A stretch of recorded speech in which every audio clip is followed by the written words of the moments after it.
de género en una sociedad que está completamente polarizada, por lo cual solicitamos la presencia de Mariana Alvarado, Gabriela Cañas, Gabriela Vivanco y Marta Ramos. Les pedimos que por favor pasen al escenario. Vamos a conocer un poquito acerca de su trayectoria.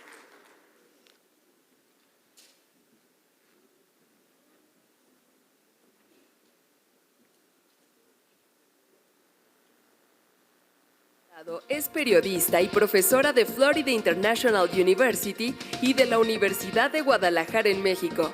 Como Teaching Fellow de Google, capacitó a más de 15,000 periodistas latinoamericanos en herramientas digitales para combatir la desinformación, impulsar el periodismo de calidad y la innovación.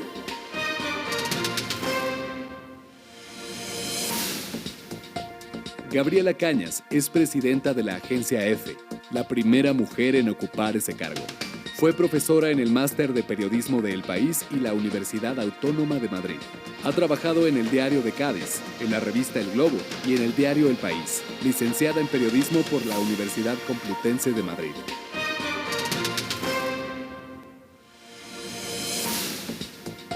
Gabriela Vivanco es directora del diario La Hora y presidenta del Comité Ejecutivo de la CIP. Estudió Economía y Estudios Latinoamericanos en la Universidad de Vanderbilt, Periodismo y Derecho en la Universidad San Francisco de Quito. Tiene una maestría en Periodismo de la Universidad Di Tella de Argentina.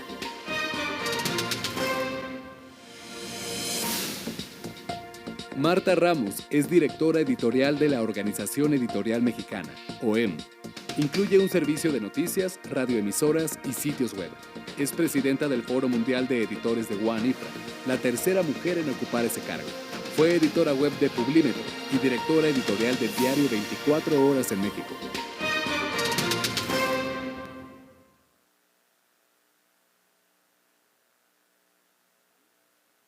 Empezamos, si les parece. Muchísimas gracias. Estamos muy entusiasmadas por esta plática. Es la primera vez que en una asamblea de la CIP incluimos un espacio específico para hablar de género y de inclusión.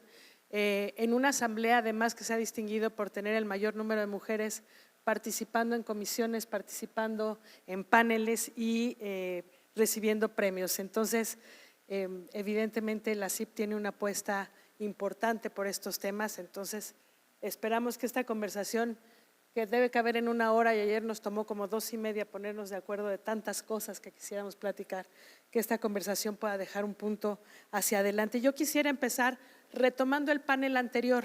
Se hablaba de periodismo emprendedor. Esa es una agenda de género. Platicábamos ayer que después de la pandemia regresó el trabajo laboral antes que las escuelas y muchas periodistas que son mamás optaron por renunciar al periodismo y quedarse a cuidar a los hijos en casa. En México al menos, y es algo que Mariana nos platicará al rato, en México al menos perdimos un par de años en la equidad de género dentro de las redacciones o el equilibrio de género. Nos gustaría tener 4 ejes para platicar y vamos con el primero, que es el eje desde los gobiernos y desde las políticas públicas. Y yo le daría primero la palabra a Gabriela Cañas. Platicábamos ayer de esta falsa inclusión y el debate de las cuotas, ¿no? Siempre que hablamos de género tenemos que hablar de cómo se cubre la agenda de género y cómo funciona dentro de las redacciones.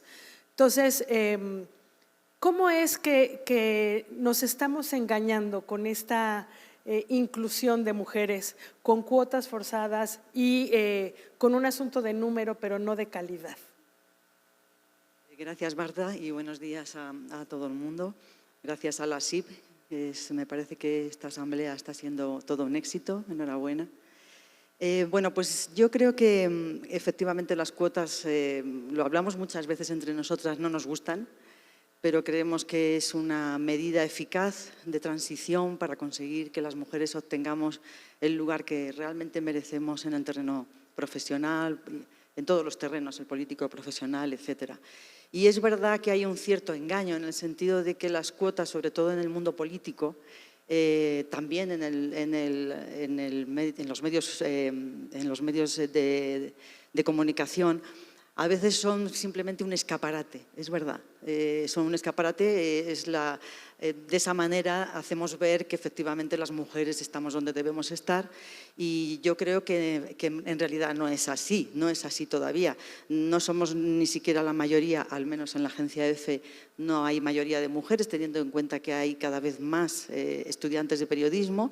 Es verdad que ahora, en este momento, tenemos una dirección bastante femenina, y no es mérito mío, es un mérito de todas las mujeres que hay en la agencia EFE y que se lo han trabajado muchísimo, pero es verdad que tenemos que seguir insistiendo en eso, y que necesitamos además políticas públicas que nos apoyen.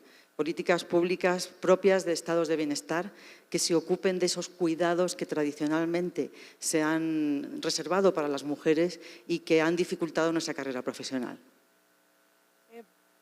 Gabriela, hablábamos también de que estas políticas públicas tendrían que ir dirigidas no solo a tener el mismo número de mujeres y hombres dentro de una redacción, sino generar condiciones distintas para que las mujeres no solo ingresen a una redacción, sino que sean capaces de crecer dentro de la propia redacción y tener algo de lo que carecemos, y los índices están bajísimos, mayor número de mujeres en puestos de decisión. Gracias, Marta, y buenos días a todos los panelistas. El sistema de cuotas definitivamente es un tema muy debatido y muy debatible, que garantiza ciertos espacios que antes por ahí no estaban disponibles para las mujeres. Creo que es importante, por ejemplo, rescatar el reciente Premio Nobel de Economía que fue otorgado a Claudia Goldin, donde ella hace ella y otros académicos hacen un estudio de 200 años de récords públicos, documentos y demás, y llega a la conclusión de que este tema de la inequidad o de las brechas de género se generan desde muy temprano y desde casa. Y bueno, se puede discutir un montón sobre los hallazgos de estos estudios, pero es importante entender que si bien la cuota garantiza la presencia de la mujer en muchos aspectos, no solo en las redacciones, sino en las universidades, incluso en las instituciones públicas, en los espacios de poder político, hay muchas condiciones que eventualmente impiden que haya un mayor universo de mujeres preparadas para llegar a espacios de altas jerarquías de lo público y en lo privado, y esto tiene muchísimo que ver con el nivel de preparación que tienen las mujeres desde casa, por muchos temas culturales, además temas de acceso a la educación. Y te voy a poner un ejemplo muy pequeño, pero creo que dice mucho. Por lo menos en Ecuador hay miles de niñas que no van a la escuela los días que están menstruando porque no tienen acceso a productos de higiene femenina. Entonces no tienen cómo ir al colegio porque para ellas resulta absolutamente incómodo y casi imposible ir. Entonces van perdiendo, por ejemplo, solo por un tema tan pequeño de no poder garantizar, incluso recién en Ecuador quitaron los impuestos a este tipo de productos, ¿no? Pero el no garantizar un acceso a estos productos que antes se veían como un tema quizá incluso estético o no importante o no esencial, no es ni siquiera parte de la canasta de productos básicos en Ecuador, no sé en otros países, pero son cosas pequeñas de política pública que pueden hacer una gran diferencia en, por ejemplo, la carrera académica de las mujeres y de las niñas. Pasa, por ejemplo, muchísimo en Ecuador y sé que en otros países de la región, que hay familias que tienen que priorizar a qué niño le apuestan, o sea, por la educación de qué niño le apuestan. Y cuando no tienen muchos recursos, le apuestan a la educación del varón. Y entonces, al no garantizar una real educación universal y gratuita, por ejemplo, en muchos países, que por ahí la escuela es gratis, pero hay que comprar uniformes, hay que comprar libros, hay que pagar el transporte, la alimentación, entonces se va apostando de manera como muy disimulada por la educación de los varones. Entonces, al final del día, luego pasa temas donde hay mujeres que entran en edad reproductiva y tienen que pagar para que alguien les cuide a sus hijos y la familia o la pareja o la mujer sola decide que tiene que quedarse en casa para cuidar a sus niños porque el Estado, por ejemplo, no nos garantiza un nivel de cuidados básicos para los niños en primera infancia, que es desde el nacimiento hasta los 5 años que entran al colegio. Entonces son un montón de políticas públicas que van eliminando la posibilidad de que luego al momento de escoger mujeres que estén muy preparadas y que además tengan muchos años de experiencia, pues ya luego es como que se va desgranando el sistema y van quedando muchos más hombres en las posiciones jerárquicas de poder y de toma de decisiones. Y lo que habla Gabriela de políticas públicas en realidad es una agenda que tenemos normalmente en nuestros periódicos, ¿no? Seguir las políticas públicas, cubrir educación, cubrir salud, cubrir desarrollo social, cubrir Congreso. Sin embargo, es el asunto del enfoque, como lo estamos cubriendo, donde se hace la diferencia de género. No es cubrir todos los días manifestaciones feministas en la calle, es cambiar el enfoque de tal suerte que estemos incluyendo a toda la sociedad dentro de las notas y las historias que generamos. Y ahí la pregunta, Mariana, sería, ¿por qué entonces, vamos a decirlo, la necedad de tener más mujeres tomando decisiones dentro de las redacciones? ¿Cómo influye en la agenda informativa? Muchas gracias, Marta. Buenos días a todos, a todas, y pues gracias a la CIP por la invitación. Mi nombre es Mariana, pertenezco a la Red para la Diversidad en el periodismo latinoamericano y bueno, empezando porque justamente decidimos crear esta organización para impulsar la diversidad, la equidad y la inclusión. Es necesario simple y sencillamente pues porque las mujeres somos el 50% de la población en el mundo, en algunos países incluso más, y realmente cuando vemos los números en las redacciones, según la ONU, solamente 4 de cada 10 personas periodistas son mujeres y ese número todavía es más significativo cuando hablamos de los puestos directivos. México venía evolucionando de alguna manera importante en tener mujeres en puestos, digamos, de decisión. Seguramente ustedes han notado en sus redacciones que una gran cantidad de personas en la redacción son mujeres, quizá más de la mitad son mujeres, por lo menos en la referencia que yo tengo en México así es. Sin embargo, apenas el 5% de los puestos directivos están ocupados por mujeres, como decía Marta al inicio. Veníamos subiendo, habíamos llegado al 11% y cuando pasa la pandemia, pues las mujeres, aún con todo y sus puestos directivos, tuvieron que regresar a casa a cuidar a sus hijos. Y bueno, eso también fue algo que discutimos ayer mucho, cómo este papel de cuidadoras, pues de alguna manera previene que se puedan avanzar en los espacios públicos y en los espacios de decisiones. Por eso hay una necesidad y más que otra cosa es porque nosotros creemos que para poder realmente contar las historias de los grupos diversos que componen nuestras sociedades no están compuestas nada más por políticos o por líderes o por economistas, sino por mujeres, personas con discapacidad, adultos mayores, niños, etcétera. Realmente tenemos que reflejar esas historias porque son las historias que componen nuestra sociedad y por eso creemos que debe de haber más representación de todos estos grupos en las redacciones, o sea, en pocas palabras, mayor inclusión. Y pues es eso, ¿no? ¿Quién puede mejor contar las historias que las propias personas que son representantes de esos grupos? Y en este caso, pues estamos hoy empujando o hablando pues de la necedad y la necesidad, diría yo, además de necedad, de que más mujeres tengan, no solamente que estén ahora sí que operando las redacciones, pero también siendo parte de esas decisiones de lo que se debe de hacer en los diferentes pues en las diferentes redacciones. Como sabemos, el periodismo está evolucionando, sigue evolucionando. A mí me da mucho gusto, yo tengo 27 años en periodismo, que estemos hablando de este tema, porque bueno, evidentemente hace 20 años era impensable hablar de una agenda de género y mucho menos hablar de diversidad sexual. Entonces creo que hay avances, pero todavía necesitamos hacer más. Y por último, en México tenemos varias leyes que nos permiten digamos que proteger la paridad de género. El año que viene tenemos elecciones, tenemos 2 candidatas y bueno, y como saben, ahorita el INE acaba de aprobar a finales de octubre que 5 de las 9 candidaturas para gobernadores en México deberán ser mujeres las candidatas. Entonces hay mucho que trabajar y como medios nos tenemos que subir a esa agenda, entender la agenda y pues seguir impulsando, ¿no? En México bajó del 11% de mujeres dirigiendo periódicos al 4%. Es un dato del Reuters Institute, además que tiene un muy buen estudio y que lo actualiza cada año. tenemos mujeres adentro, eso no garantiza tener una cobertura de inclusión y de género. Es decir, sí requiere capacitación, sí requiere formación y sí requiere mucho diálogo dentro de las redacciones, ¿no? ¿Cómo funciona esto, digamos, en el caso de EFE? Yo creo que es importante seguir la agenda de género. Nosotros, de hecho, tenemos una línea informativa que es feminista.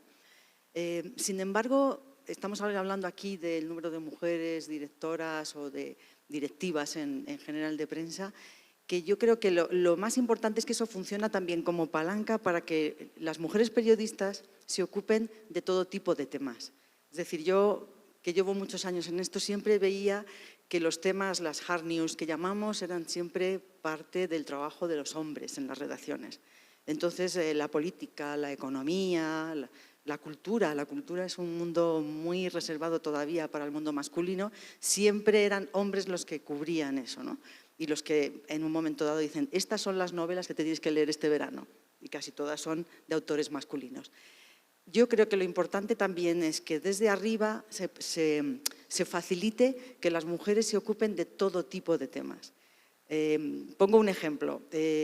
Cuando estalló la guerra de Ucrania, una de las primeras personas que dijo yo quiero ir a cubrir la guerra era una de tantas mujeres como tenemos en EFE, que son bravísimas todas, y fue allí y empezó a hacer temas desde una perspectiva distinta.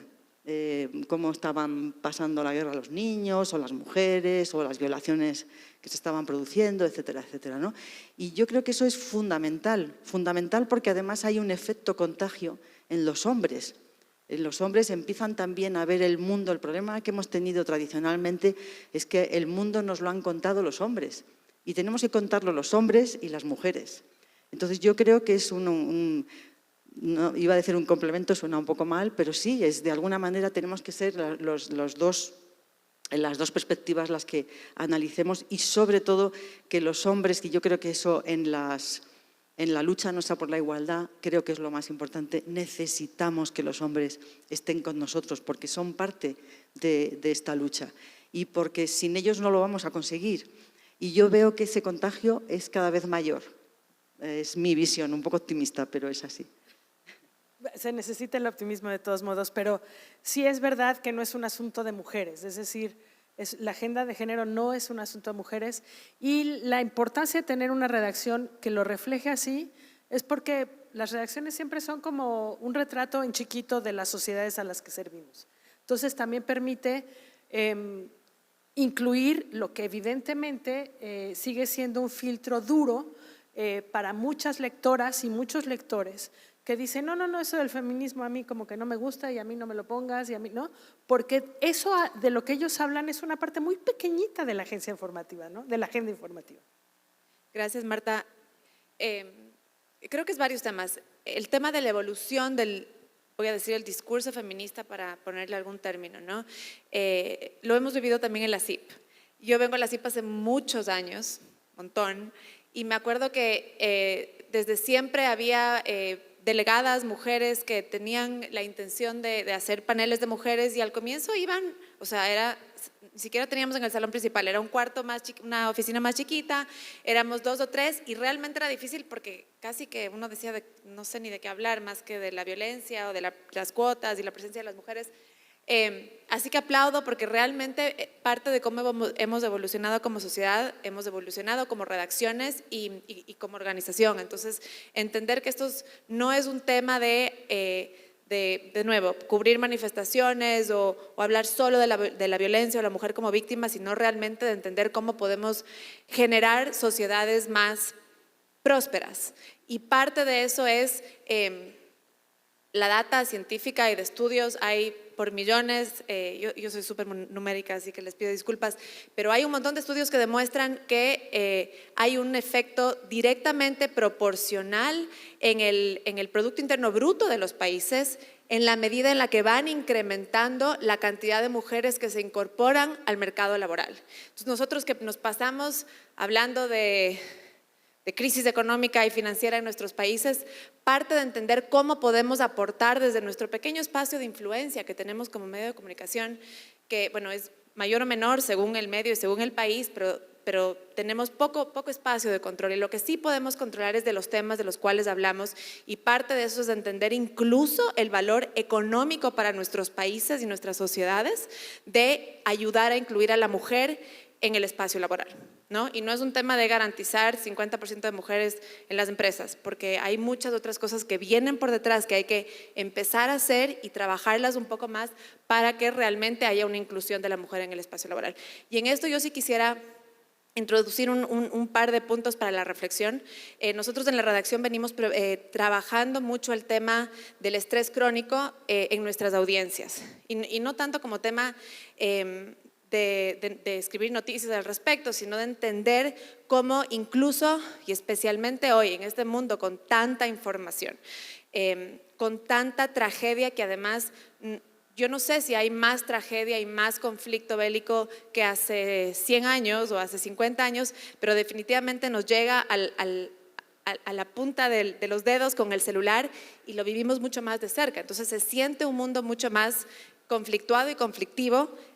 No sé si sea eso ya es motivo de otra conversación, pero todos estos temas, la pandemia, la pospandemia, incluso la guerra ahora en Israel, muchos de estos factores, la crisis económica, la violencia en las calles, la narcoviolencia, todo esto lo vivimos a diario en la medida en la que consumimos información, aunque queramos o no. O sea, definitivamente nos llega por WhatsApp, por Facebook, por Twitter, por TikTok, por donde sea, todos estos problemas, y ayuda a generar un nivel de estrés crónico nunca antes visto en las audiencias. Y creo que es importante entender no solo el tema de hablar de mujeres y exigirle al Estado o a las empresas o a nuestros directorios, ¿no es cierto?, que tomen medidas para mejorar la condición de la mujer, sino también nosotros entender cómo podemos aportar para generar bienestar en nuestras audiencias femeninas, porque definitivamente mientras mejor experiencia tengan al consumir nuestro contenido, más nos van a consumir.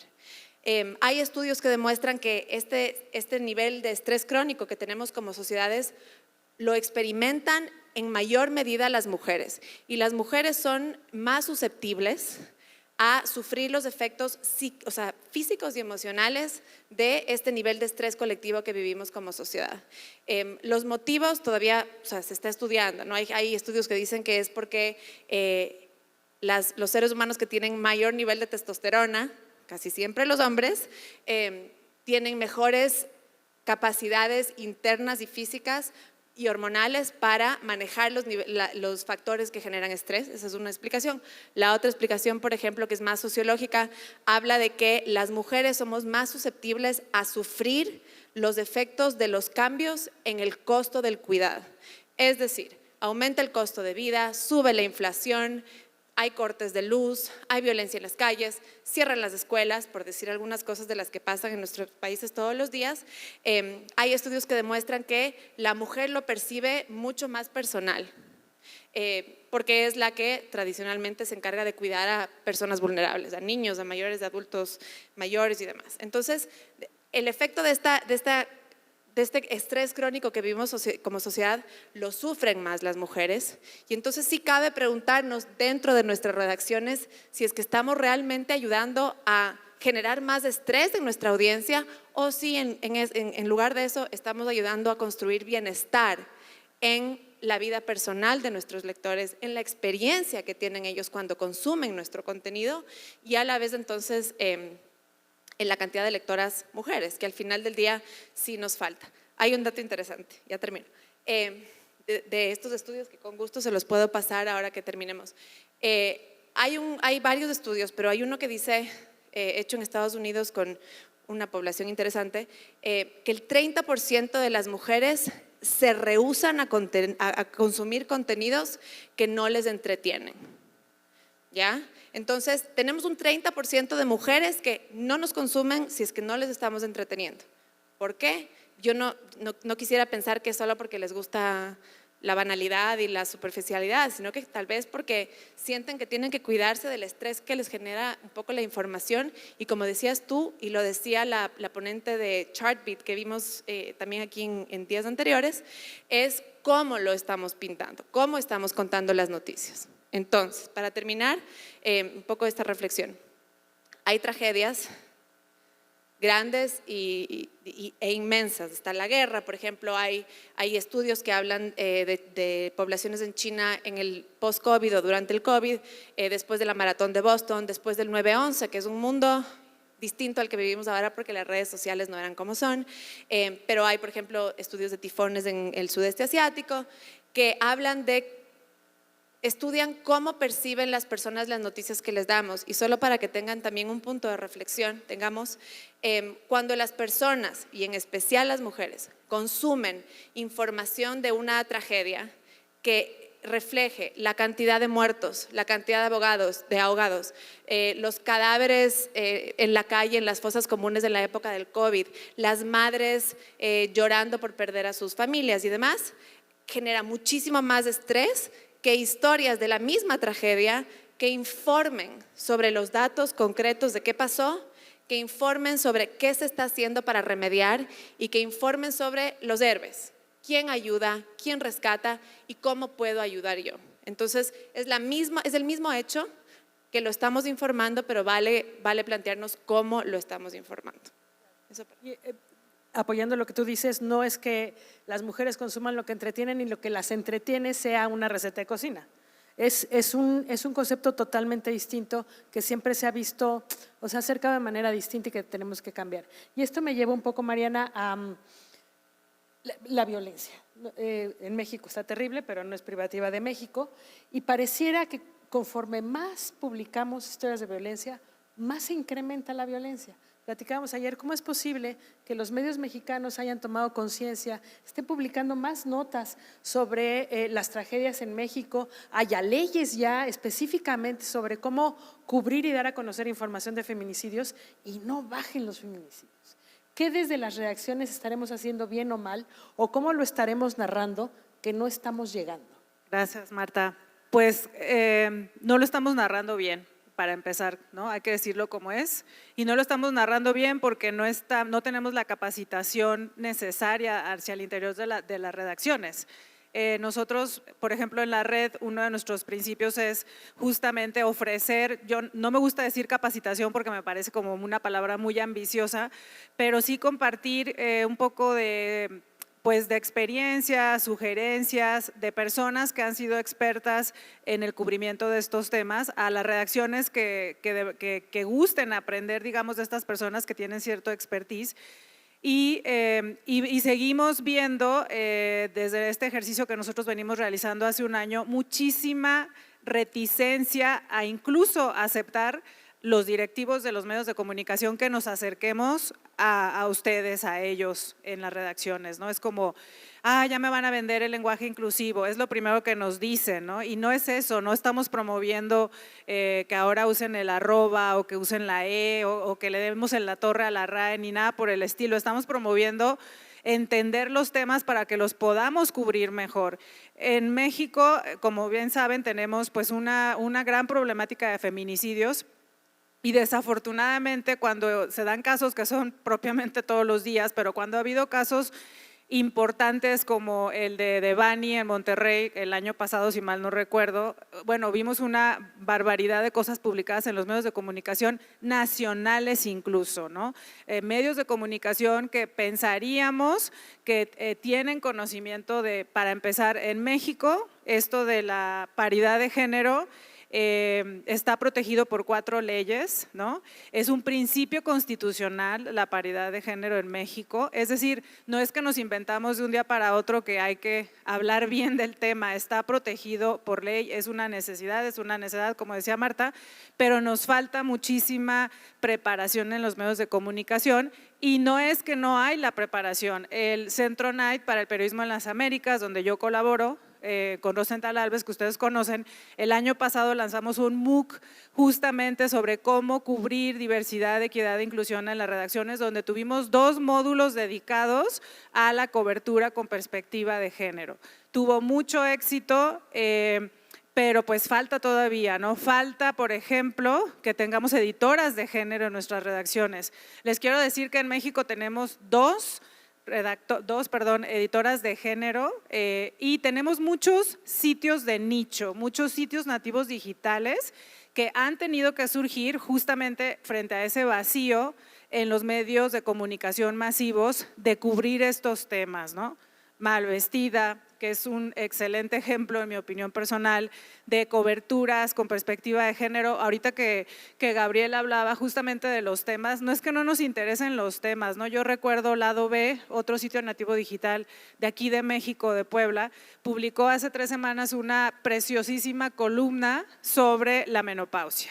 Y fue un hit esa columna, es decir, hay muchos temas que nos interesa aprender, conocer, y creo que además de que falta justamente la preparación para cubrir los temas, si me permites, Marta, diría que además hace falta que veamos esto como un asunto de negocios, es decir, nos hemos quebrado mucho la cabeza en la última década en el modelo de negocios de los medios, pero yo siempre digo, voltea a revisar tu audiencia y ve quién es tu audiencia, es decir, mejor dicho, perdón, quién es la población que cubre o que integra el área que tu medio cubre. No son solamente los hombres, no son solamente las personas que les gusta el fútbol, son las amas de casa, que por cierto son las que hacen las decisiones en los presupuestos. Entonces hay que llegar a las amas de casa, las infancias.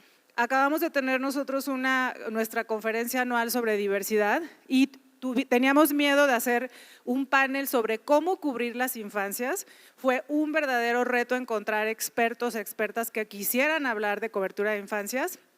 Tuvimos la presencia, por ejemplo, de Griselda Torres Zambrano, que es una excelente periodista de Jalisco, que ella se ha dedicado en la última década a contar las historias de los hijos de los feminicidios. Tenemos un grave problema de desapariciones en México y no estamos contando esas historias, ¿no? Seguramente ustedes en su casa, alguno de sus hijos tendrá alguna referencia, alguna historia que le ha tocado vivir de violencia y no estamos abordando esos temas. Entonces, en términos de negocios, yo les invito a que le veamos también por ese lado, ¿no? O sea, vamos pensando quiénes conforman nuestra población que cubre nuestro medio y démosle información e historias que a esas personas les interesa, porque todo eso va a contribuir eventualmente a que entendamos mejor el entorno social en el que vivimos en México, ¿no? O sea, tenemos que hablar de feminicidios sí o sí. Si seguimos tratándolo por encimita y de manera escandalosa y sensacionalista, ¿no?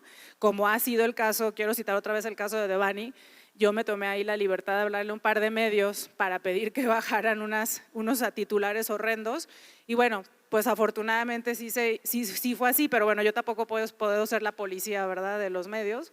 Pero de verdad la invitación es a que entendamos los temas, a que nos acerquemos a las instancias que estamos ofreciendo apoyo en capacitación y que entendamos los temas, no son temas que podemos seguir ignorando y bueno, además de todo eso, pues nuestro deber como periodistas es empujar a que tengamos una sociedad pues no solamente que le interese la política, pero necesitamos realmente tener una sociedad bien informada, que viva en bienestar y sí es nuestra responsabilidad informar de lo que está pasando e informar bien. Pero luego está la política, ¿no? Bravo, sí, cómo no. Nosotros el próximo año tenemos un año complicado de elecciones, ustedes lo han tenido y hablábamos ayer de las sociedades polarizadas y cómo esto en realidad juega en contra de la participación de la mujer en las elecciones. Sí, Marta, yo había preparado algunos datos que quiero compartir con todos vosotros, porque lo que decía Mariana es verdad, es muy importante, pero tenemos muchos más frentes abiertos. Yo creo que en este momento uno de los peligros más importantes que tenemos en el mundo de la política es justamente la reacción de las fuerzas de extrema derecha, ¿no? que están ampliando su arco de poder en toda Europa. Tenía aquí un dato que apunté que me parece muy interesante. En 1998, el 7% de los votos en el Parlamento Europeo eran de extrema derecha, de partidos muy polarizados. Ahora son el 25%, está aumentando, ¿no? El género realmente es hoy más que nunca un terreno de lucha ideológica. Nosotros en España, como bien sabéis, tenemos un partido de extrema derecha que niega la existencia de la violencia de género, se niega a hablar de violencia de género, se niega a comprender o a entender que no es una violencia como las demás, sino que es una violencia estructural, que viene por educación, por cultura, etcétera, etcétera, ¿no? Y realmente tienen una agenda en toda Europa que es antifeminista. Lo vemos también en Francia y en otros muchos países, ¿no? Y luego es muy interesante también una cosa que he visto, que realmente el voto femenino, ya no feminista, el voto femenino está funcionando como dique de contención justamente para la polarización, ¿no? y para el crecimiento de estos grupos antifeministas, ¿no? Entonces, los análisis de las recientes elecciones demuestran que el voto femenino es mucho más, diría yo, más conservador, por así decir, ¿no? No va tanto al voto de estos partidos de nuevo cuño. Ha pasado, por ejemplo, en Argentina. El voto a Milei es mayoritariamente masculino, hay más voto masculino que femenino. Ha pasado en Polonia, ha pasado en Brasil y ha pasado en España. En España tenemos bastante claro que el Partido Socialista y Sumar ahora mismo con Yolanda Díaz a la cabeza tiene más voto femenino que masculino. Entonces nosotros creo que son datos muy, muy importantes, porque yo creo que vamos a una polarización que empieza por aquí, que curiosamente es el género el tema que más les preocupa, porque sin duda yo creo que la lucha por la igualdad al final lo que busca es un vuelco, es una revolución social. Es una revolución social en la cual estamos nosotras también en pie de igualdad, y eso es muy difícil de defender desde un punto de vista extremista y polarizado, ¿no? Entonces creo que las mujeres ahí tenemos realmente un enemigo muy importante en estas sociedades actuales, y que a lo que todavía no hemos conseguido tenemos que añadir esta nueva pelea de luchar contra estos grupos que nos niegan la mayor, por así decir, no sé si aquí es una expresión que se entienda, pero que nos niegan verdaderamente la necesidad que tenemos de seguir peleando por todo esto. Por tanto, creo que la polarización es un peligro muy especial para las mujeres y desde luego para toda la sociedad, pero nosotras estamos especialmente implicadas, porque qué curioso que seamos nosotras como el objetivo principal de estos grupos, ¿no? que pelean, digamos, contra los principios más básicos del feminismo, y sobre todo contra todo eso que vamos consiguiendo alcanzar. Y ahí sí que hay trampas, como decías tú al principio, de presentar a mujeres que son portavoces de estos partidos que están muy polarizados, y te ponen siempre a una mujer por delante para que sea su portavoz. Sí. O candidatas. Candidatas. Y hablando de números, que tú eres la buenísima en esos números, la verdad es que también viene esta falsa equidad de palabra, donde en el discurso se habla de nosotros somos gobierno incluyente, miren cuántas funcionarias tenemos, miren cuántas candidatas tenemos, y en los presupuestos hay un castigo tremendo a todos aquellos programas que ayudan al desarrollo de la mujer. Sea el caso de México, sea la cancelación de guarderías de tiempo completo, sea el recorte a programas de salud, de salud reproductiva, sea programas de beneficio para cuidados, leyes de cuidados, donde ahí verdaderamente puede decirse tenemos muchas mujeres, pero en realidad no hay forma de avanzar. Gracias.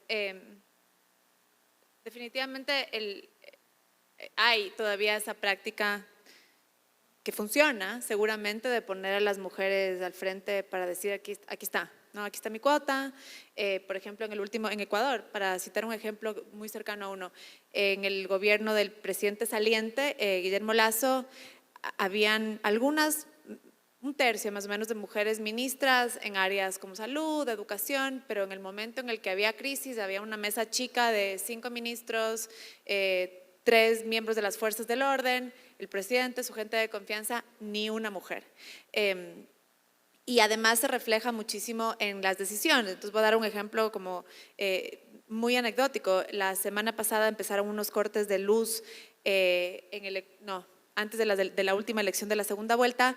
El gobierno anunció que iba a cancelar clases durante 3 días, lo anunció el lunes y las clases se cancelaron el miércoles, ¿no? Iba a cancelar clases durante 3 días en todas las escuelas públicas y privadas que funcionaban como recintos electorales, que son una gran mayoría, porque casi todas las elecciones se dan en escuelas y en algunas universidades. Se lo anunció el lunes, y el martes yo llegué a la redacción y dije, bueno, ¿qué pasa con los niños? O sea, en el sentido de que están en casa y esas casi todas madres que tienen que en muy corto tiempo organizar a sus niños chiquitos, dejarlos en casa porque esa mujer no puede no llegar a trabajar porque pierde el trabajo, ¿no? O no puede salir a vender sus productos porque no tiene sustento para llegar a casa y dar de comer a sus hijos. Y realmente, por ejemplo, consultándole a la ministra de Educación, no tuvimos respuesta, o sea, no se les pasó por aquí en pensar que alguien tenía que cuidar a todos esos niños cuando cancelamos 3 días de clase sin aviso, ¿no es cierto? Y no hubo forma de, o sea, el único paliativo que se dio fue, bueno, pero en los colegios particulares, los colegios privados, entonces pueden no cerrar las clases. Y realmente es una contradicción porque casi siempre la gente que va a colegios particulares tiene un poquito más de recursos para organizar el cuidado de sus niños, tiene luz, tiene internet y todo lo demás. Entonces hay un problema de que falta la consideración de cuáles son las verdaderas limitantes que tiene la mujer para acceder a su lugar de trabajo, y para eso tiene que tener muchas cosas resueltas por detrás, y la presencia de mujeres preparadas, obviamente con poder de decisión, no es un tema de cumplir una cuota, sino que realmente, como decías tú, cambia la perspectiva, y lo mismo en el tema de los votantes. En la última campaña en Ecuador tuvimos una candidata mujer que por primera vez llegó a la segunda vuelta electoral. Es la primera vez que tenemos una mujer en la segunda vuelta. Y fue muy difícil cubrir porque cada vez que había no cada vez, pero muchas veces que algún medio de comunicación o algún político hacía una crítica a una propuesta de la candidata, inmediatamente el partido de Rafael Correa, coincidió que tenía su candidata mujer, aducían, bueno, es que esto es violencia de género, es que le insultan por ser mujer, si cometió un error en su campaña es que es mujer y la atacan más. Y en realidad es muy difícil como redacciones con muchas mujeres cubrir temas y no caer en este discurso trillado que creo que hacen incluso daño a la causa, ¿no? No todos los errores que cometen las mujeres son errores porque eres mujer, o sea, o son críticas porque eres mujer. Y creo que son discusiones que tienen que ir avanzando poco a poco, y que cada vez que hayan más mujeres en la palestra pública y en posiciones de candidatizarse o en posiciones donde tengan que ser sujetos de crítica, también vamos a ir aprendiendo cómo manejar el tema poco a poco, ¿no? Que no quiere decir que si no hay mujeres preparadas ahorita para estar en el Congreso, ser gobernadoras o dirigir un periódico, cedamos y digamos, bueno, pues ponemos un nombre. Tenemos que impulsar y apoyar y tomar la decisión de ir hacia adelante y enseñar y educar y formar y aguantar, ¿no? Porque todos cometemos errores, hombres, mujeres, todo el mundo comete errores. La idea de tener un editor o editora de género dentro de una redacción va sí mucho por la agenda, pero también mucho por el cuidado de la redacción, por el enfoque de las cabezas, por el enfoque de las fotos, por la verificación de las fuentes. Es que yo solo traigo a empresarios hombres que me hablan de la inflación porque no encontré empresarias mujeres. No es cierto, eso no es cierto, es lo fácil. Regrésate y búscalas, ¿no? Es decir, si es un trabajo agotador, si es un trabajo constante, sabemos que en una redacción el trabajo es 24/7, pero yo creo que hay que tomar el compromiso de no ceder, ¿no? Agótense un año y al año siguiente el resultado será totalmente otro. Hablábamos también, y ya nos quedan 10 minutillos para ir concluyendo la conversación, hablábamos también de evitar poner a las historias de mujeres siempre como las pobres mujeres que sufren o las terribles mujeres que violentan. En esos extremos, que también existe con los hombres, esos extremos aportan poco para el desarrollo de un país. Sí, gracias, Marta. Sí, justamente es eso. No se trata de siempre hablar de víctimas, de siempre hablar de que las mujeres somos víctimas o la comunidad LGBTIQ son víctimas, etcétera. Se trata simplemente de hablar de lo que está sucediendo en las vidas de todos estos distintos grupos que históricamente han sido invisibilizados en los medios, ¿no? Tal cual. Yo les mencionaba en la columna de menopausia. o todas estas cuestiones de maternidad, de las cuales no se habla en los medios, pero que son parte de la vida cotidiana de todas las personas, ¿no? Y quisiera regresarme un poquito más en cómo, justamente cómo tenemos que cubrir, hablando de algo tan simple como los derechos humanos. Cuando insistimos y somos necias de decir que tenemos que cubrir más a las mujeres, a los niños, etcétera, es porque es desde una perspectiva de derechos humanos, desde una perspectiva de igualdad. No lo digo yo, lo dice la ONU, lo dicen las instituciones internacionales, ¿no? Todas las personas somos iguales, todas las personas tenemos exactamente los mismos derechos, están protegidos por todos estos tratados, etcétera, internacionales, y si lo vemos desde esa perspectiva de que todos somos iguales, simple y sencillamente pues tenemos que cubrir qué está sucediendo con todas estas diferentes grupos. ¿Cómo lo podemos hacer? Poniéndonos como objetivo, y les daré un ejemplo breve, ¿no? Que nuestras diferentes ediciones o nuestras diferentes secciones en las redacciones empecemos a considerar a las mujeres como fuentes de información. No solamente cuando hablemos de cosas de vida y estilo, por favor. Hay grandes estadistas, grandes economistas, muchas mujeres políticas, ¿no? Pongamos también como fuente de información a la abogada, que es, porque además aquí viene otro tema y es la transversalidad de los grupos, ¿no? Tenemos abogadas, migrantes, o sea, una abogada, por ponerles un ejemplo, venezolana que ahora vive en México, que es muy capaz, pero que además tiene una discapacidad, por poner un ejemplo. Entonces, volteemos a ver a todas estas personas, a las personas con discapacidad, por ejemplo, no solamente cuando se celebra el Día Mundial de las Personas con Discapacidad. O sea, todas las personas tienen alguna cualidad, tienen alguna especialidad, entonces tenemos que voltear a ver a todas las personas como fuentes de información. Lo mismo en deportes, ¿no? ¿Por qué nada más a los hombres les tienen que gustar los deportes? ¿O por qué nada más podemos tener hombres editando deportes si hay excelentes atletas?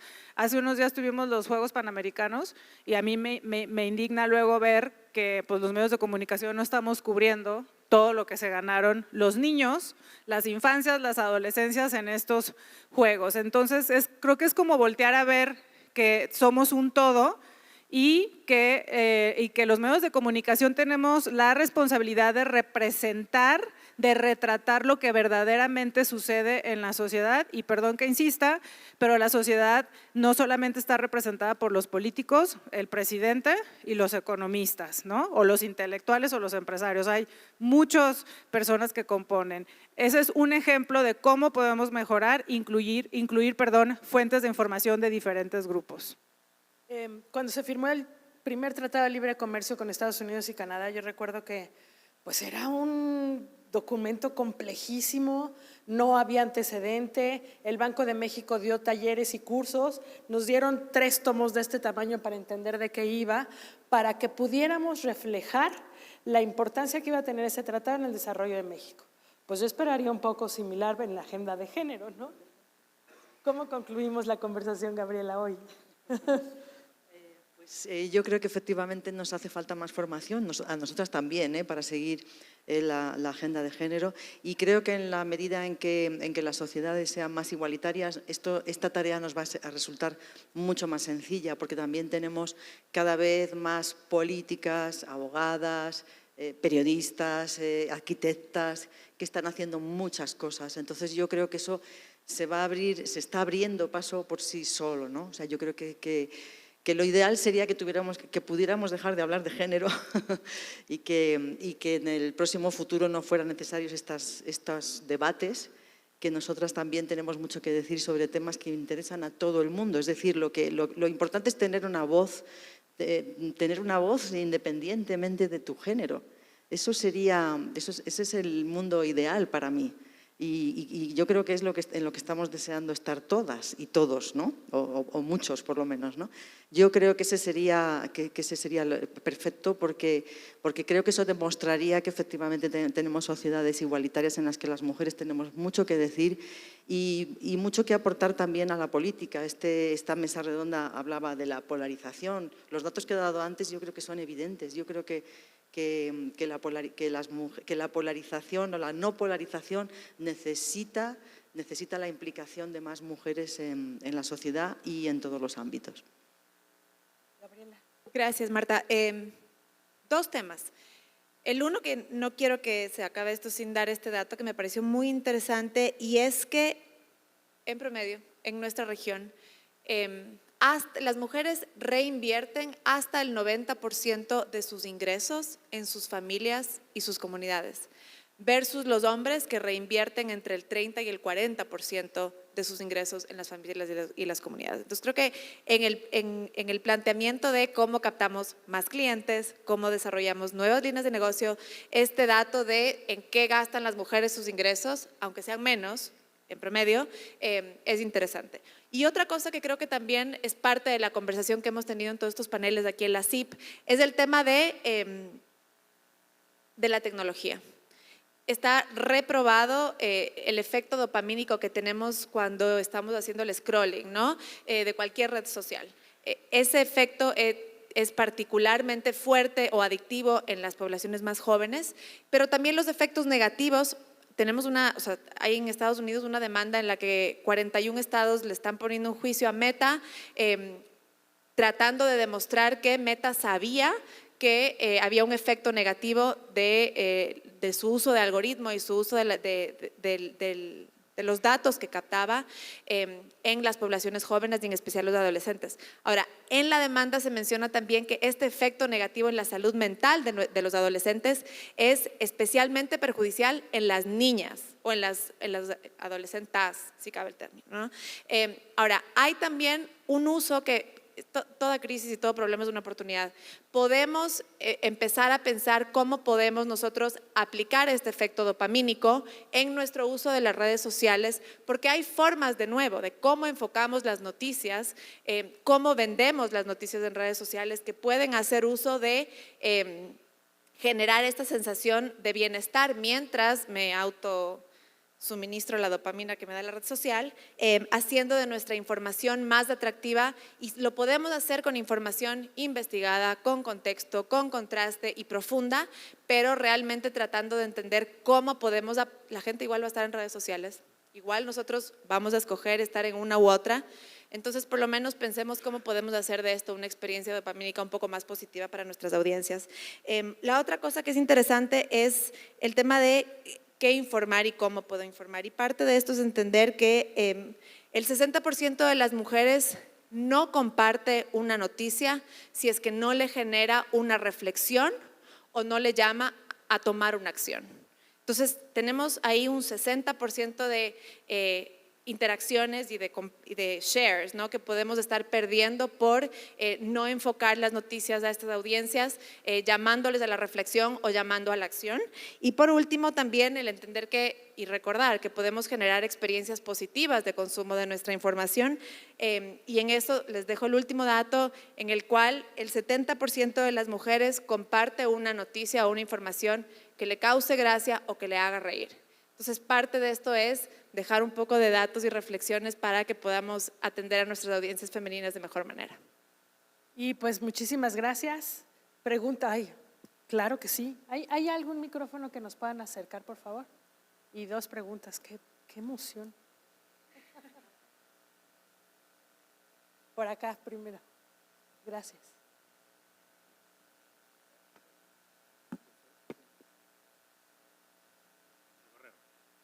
Hola, hola.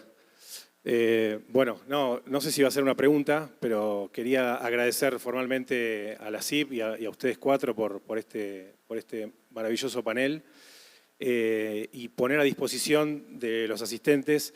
Hemos tenido en ADEPA, desde la anterior presidencia de Martín, fundamos una comisión de diversidad que se inspiró en gran medida por la insistencia de Nili Povedano, una directiva del diario Río Negro que falleció hace unos años, y que es una comisión que no está integrada solo por mujeres, que la integran también hombres. Está Carlos Jornet, por ejemplo, está Tomás Bío también del Grupo Clarín, y que en principio lo que empezamos a recopilar son buenos ejemplos de cómo trasladar esta agenda a las redacciones, ¿no? Entonces, por ejemplo, el Grupo Clarín firmó el compromiso con la ONU para la igualdad dentro de las redacciones, lo firmó Clarín, lo firmó el canal TN. Después también otros medios, lo firmó Infobae, lo firmó La Mañana de Formosa. Después hay varios medios también en Argentina que tienen editoras de género, que están trabajando en gran medida en líneas que ustedes han mencionado, por ejemplo, en el tema de ampliar las fuentes informativas, esto que bien marcabas, Marta. Después casos como el de La Voz, que justamente lo que intenta buscar es un equilibrio de fuentes, un proyecto que se llama 50-50, que se inspira en lo que hace la BBC, en el proyecto 50-50, para intentar equilibrar también las fuentes. Y, por supuesto, Página 12, lo veo ahí a Carlos Azariti. Página 12 ha sido un medio histórico que ha tratado buena parte de esta agenda, no solamente en el tema de la equidad de género, en otras agendas, desde hace mucho tiempo. Y lo que quería poner a disposición de los colegas y sumar, digamos, a ADEPA en este tipo de encuentros, nosotros elaboramos una guía para cobertura de casos de violencia de género, que está publicada en la web de ADEPA, y también publicamos una guía sobre cómo impulsar las diversidades, si lo hicimos en un término un poco más amplio, en las redacciones. Ahí contamos con tu participación, Mariana, durante la pandemia, y la verdad que tu aporte fue fundamental. Y bueno, esa guía también da unas pistas, algunos ejemplos, algunas ideas de cómo incorporar, implementar, mejorar aspectos de la cobertura de las diversidades y también adentro de la empresa periodística cómo mejorar este aspecto. Quería ponerlo a disposición y una vez más felicitarlos por el panel. Gracias. Gracias, pues de entrada tomamos todo eso y lo sumamos. Aquí había una pregunta, solo por acá hay una pregunta, bueno, adelante. Sí, primero,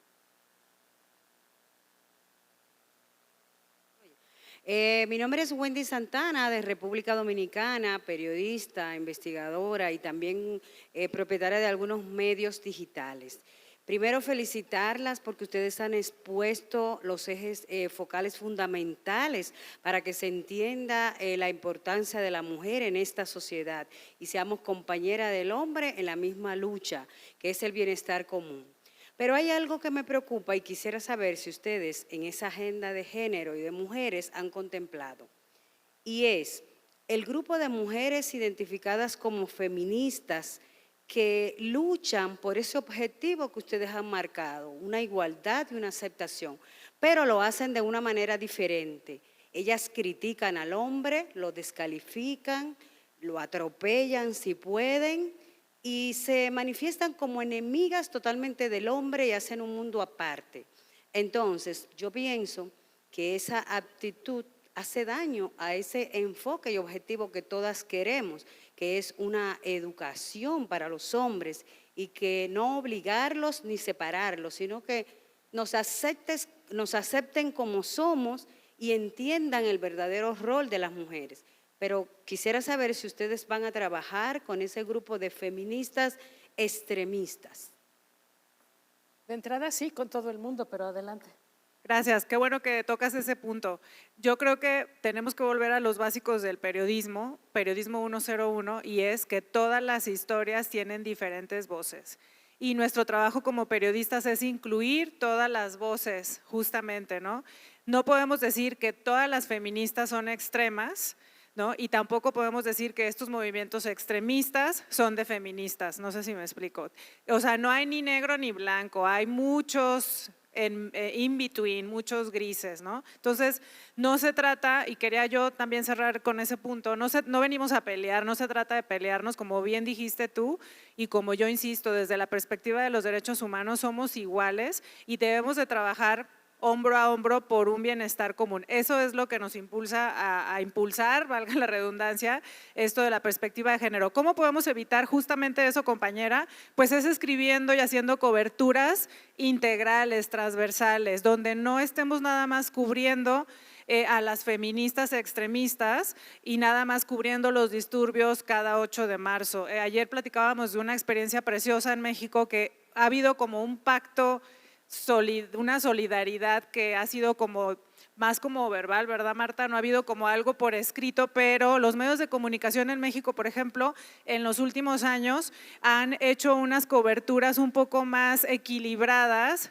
que el 8 de marzo, donde no solamente retratan que el ángel de la independencia fue pintado, etcétera, etcétera, sino realmente las diferentes voces que componen el movimiento. Hay que explicar. No sé aquí cuántos de ustedes saben exactamente lo que se conmemora el 8 de marzo. Hay que explicar, hay que educar. Yo tengo una niña de 8 años que este año me dijo, mamá, explícame qué es el 8 de marzo. Y me dio mucha alegría que me preguntara, porque en la escuela ya le empezaron a decir que el 8 de marzo es el Día Internacional, etcétera, etcétera. Entonces, ¿cómo podemos hacer esto mejor? Simple y sencillamente informando de una manera más equilibrada. Eso es lo que yo podría sugerir. Te cuento una anécdota rapidísima, porque además voy con Carlos y terminamos, prometo.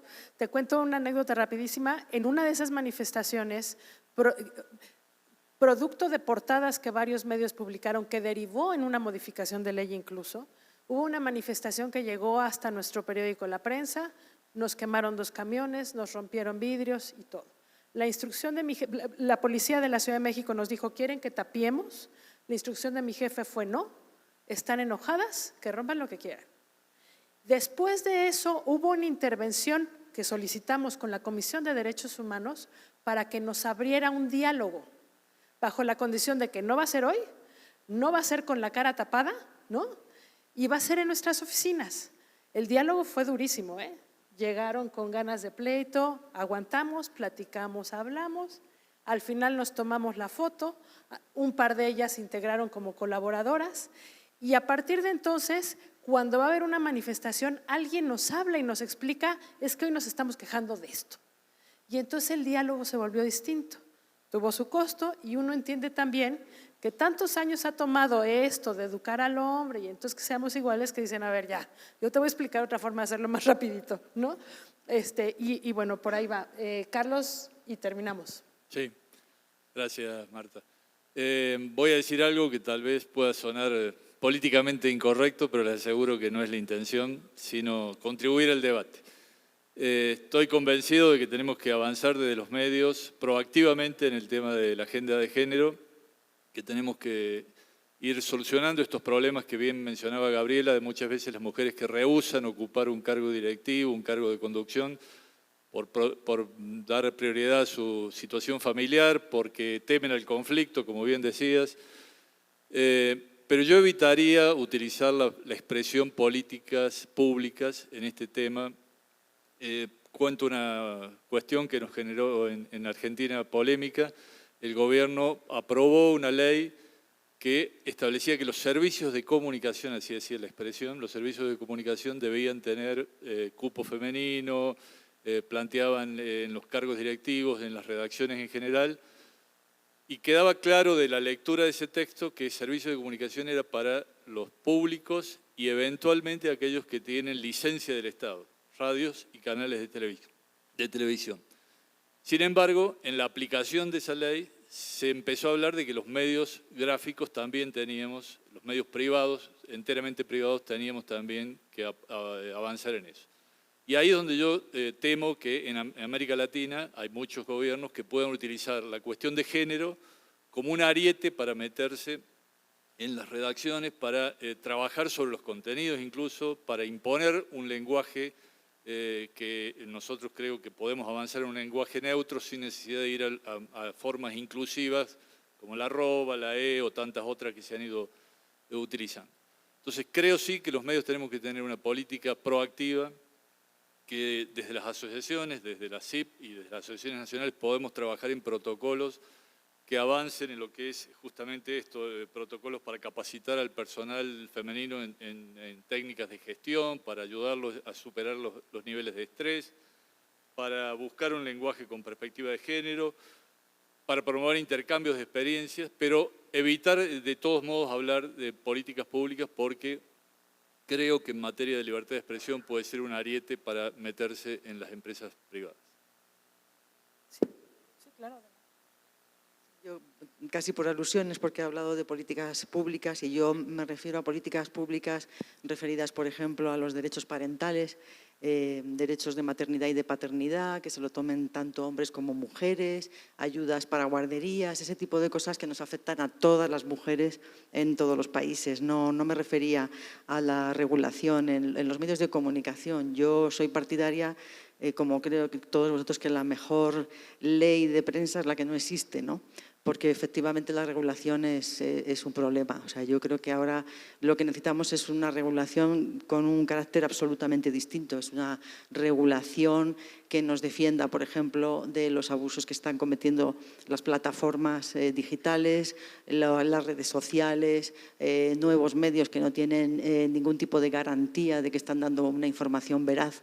Ahí sí que creo que en la Comisión Europea, bueno, en el Parlamento están ahora analizando una directiva sobre este tema en las que se está exigiendo transparencia a los medios de comunicación, una serie de normas para los medios públicos, normas que, digamos, que hagan de cortafuego entre el poder político y el medio de comunicación, etcétera, pero no con respecto al tema de género, que yo creo que lo mejor ahí es la autorregulación, tener efectivamente una persona que se ocupe de los temas de género. Nosotros lo tenemos en la agencia EFE también, pero mejor que sea nuestro y propio. Gracias.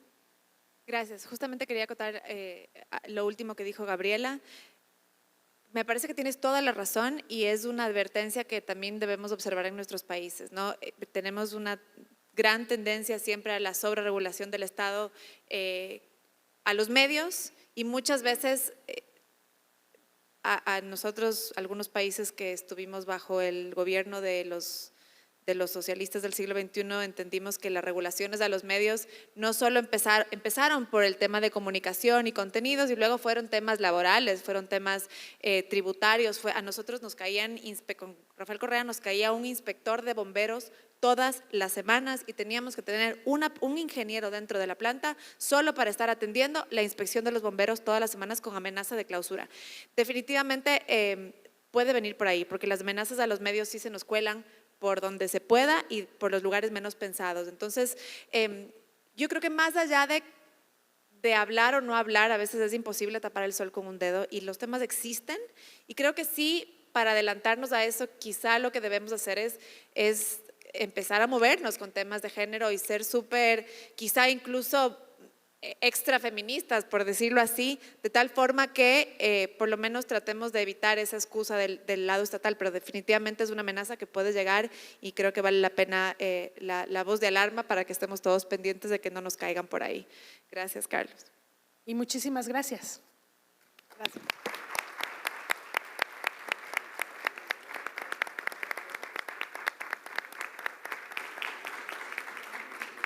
Muchísimas gracias por estas palabras, por este panel y de verdad también me uno a la felicitación porque definitivamente se tienen que tocar estos temas. Muchísimas gracias.